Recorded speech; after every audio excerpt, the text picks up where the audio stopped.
The year is 2077, and you're about to have a very bad day. Nuclear bombs are dropping, sirens are wailing, and your only hope for survival is scrambling into one of Vault-Tec's underground shelters. You make it inside just as the world above you turns into a radioactive parking lot.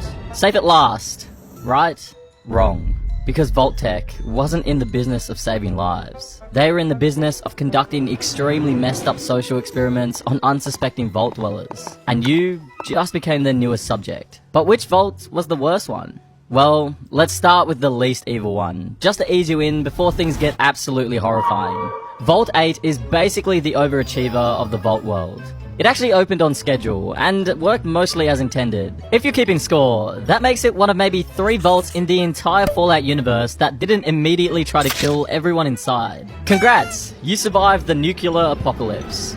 Your reward? Claustrophobic isolation for a few decades, while you wait for your radiation outside to only become kinda lethal instead of instantly fatal. But hey, at least nobody's pumping experimental drugs into your air supply or forcing you to sacrifice your neighbours. The worst you're dealing with is the slow psychological delay of being trapped underground with the same 100 people for years. Sure, Bob from engineering is getting on your nerves, and yes, the recycled air tastes like feet. But compared to what we're about to discuss, this is basically a vacation resort. Eventually, Vault 8 opens up and becomes Vault City, a shining beacon of civilization amongst the wasteland.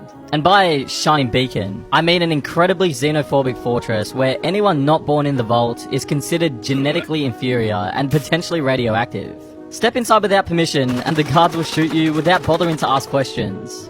Ever. Oh, and there's some light slavery happening. But aside from that tiny moral issue, Vault City is genuinely one of the safer places in the Fallout universe, which should tell you everything you need to know about what's coming next. From the outside, Vault 112 looks peaceful. It's silent, clean, and intact. There's no blood on the walls, no skeletons scattered around. Just a quiet, underground facility that somehow survived 2 centuries without falling apart. At first glance, you'd think you hit the jackpot, but you'd be catastrophically wrong. Inside, you find rows of metallic pods lined up in a softly lit chamber. They might as well be coffins, because the people inside are barely alive.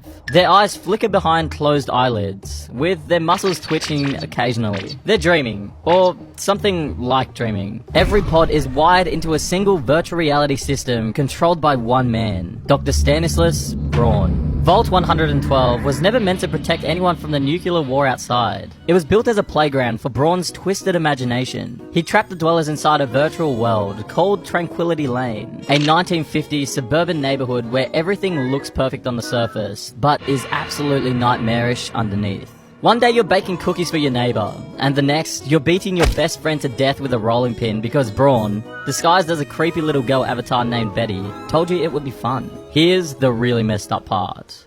You can't actually die in the simulation. Not permanently anyway, but you can feel everything. The fear, the pain, the absolute helplessness of whatever sadistic scenario Braun dreams up. He can make you burn alive, drown, suffocate, or experience your own death on an endless loop. And if he really doesn't like you, he'll trap you in the body of a digital dog and make you watch everyone else suffer while you can't do anything but bark. The worst part is when you finally realize you're in a simulation. You'd think that knowledge would help, but it doesn't. It just makes you go insane faster. Every time the simulation resets, you remember what's coming. You try to warn your neighbors, but nobody believes you. I mean, why would they? From their perspective, you're just the crazy person rambling about living in a computer. Your only hope for escape is something called the Chinese Invasion Program. And yes, it's exactly as terrifying as it sounds. Virtual Chinese soldiers suddenly materialize and start mowing everyone down with automatic rifles. You have nothing to defend yourself with. You're completely helpless. And when you try to run, you hit the invisible walls of the simulation. But here's the thing, when you die during the Chinese invasion, there's no respawn. You die in real life. Your actual body in that pod just stops. And in your situation, I don't know if that's a good thing or a bad thing. Okay, so being trapped in a virtual torture simulator run by a sadistic scientist is pretty bad. But what if instead of one psychopath, you had to deal with 50 identical ones? Welcome to Vault 108, otherwise known as the Gary Vault.